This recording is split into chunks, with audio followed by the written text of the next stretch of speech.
kitchen, and we're making chicharrones tonight. Chicharrones translated to English is probably pork rinds or crackling. But that said, a little quick story about my chicharrone history. I was born and raised in New York, Long Island, and we lived in Great Neck. And Mom would drop us off every now and then when it was her turn on Saturdays at Dad's in Bayside. And she'd go through, by way of Corona, the long way around town, passing the old school Shadium. Anyways, we'd go to the Bibere, which is the poultry mart, and she'd pick out gallinas, chickens.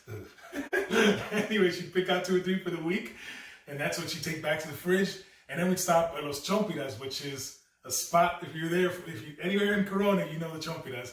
And they make chicharrone, quipe, patelitos. You guys will put a link here for our patelitos. But she'd get a bag of these chicharrones, and we'd be driving back to Bayside to get dropped off.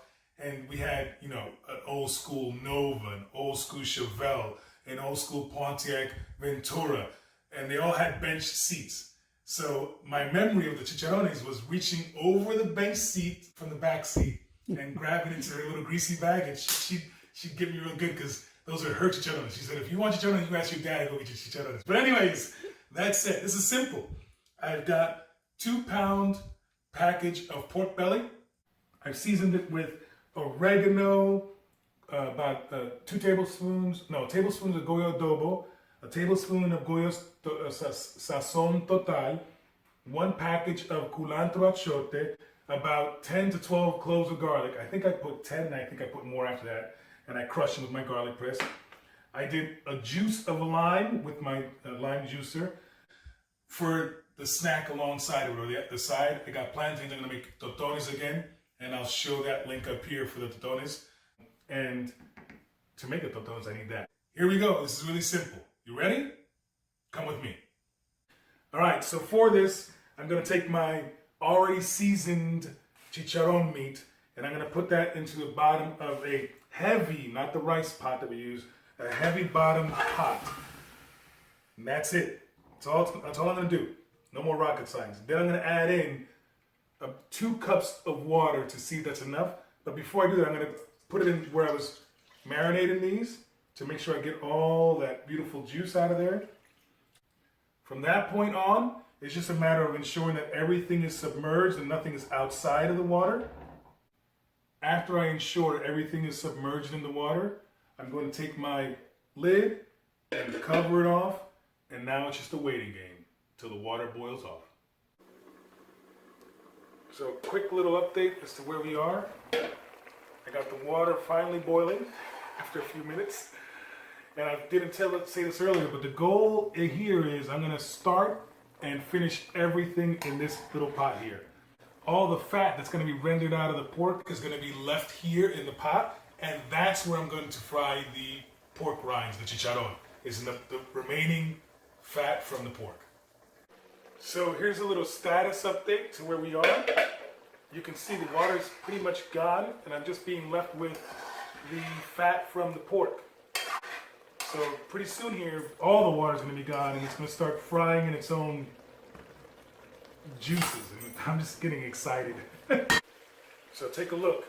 It's starting to get sticky on the bottom, starting to get color on the bottom, so it's telling me the water is almost, if not already all gone, it's pretty darn close. So now we'll just be rendering out the fat, the remaining fat out of the pork.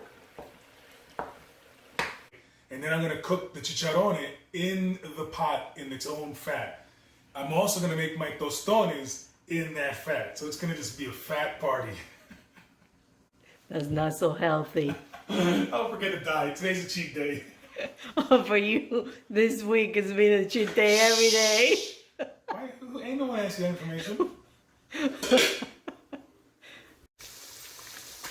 So now all the water is gone, and I'm just left with the the pork fat on the bottom. You can see the color that I'm starting to get. And I'm just gonna keep on maintaining this. I've dropped the heat to medium, just to get color on the chicharron. And it smells so good too. That's the color we're after. See that? That looks good. And just to show you, I haven't added any grease to this. This is just the baked pork fat. Look at the color on that. That's beautiful. Getting there. Just keep on stirring, mixing away. Look at that color. Just perfect. So as they get cooked to the color that I want, I just take them out and put them on a draining sheet. Here's That looks another one. good. Here's another one that's ready to come out. Look at that. Chicharron. Look at that. Oh, baby. This is looking good.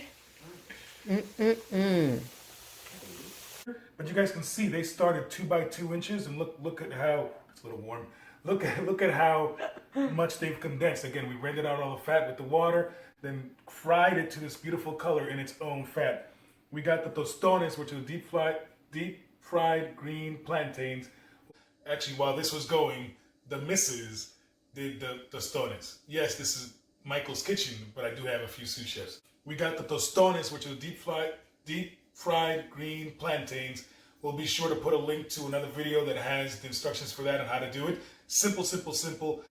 Chicharron is done. And it came out just like I wanted it to. I would have done the chunks maybe a little bit bigger. That's it, time to go for a taste. So I'm gonna grab my lime wedge, and I'm gonna take the one that I think has had my name all over it. Lime on there. Oh, I can hear the crunchiness. And I'm far. Oh.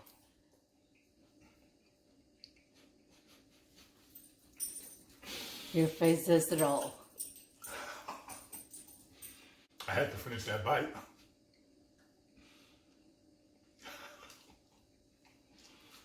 Sorry, I had to finish it. I had to finish it.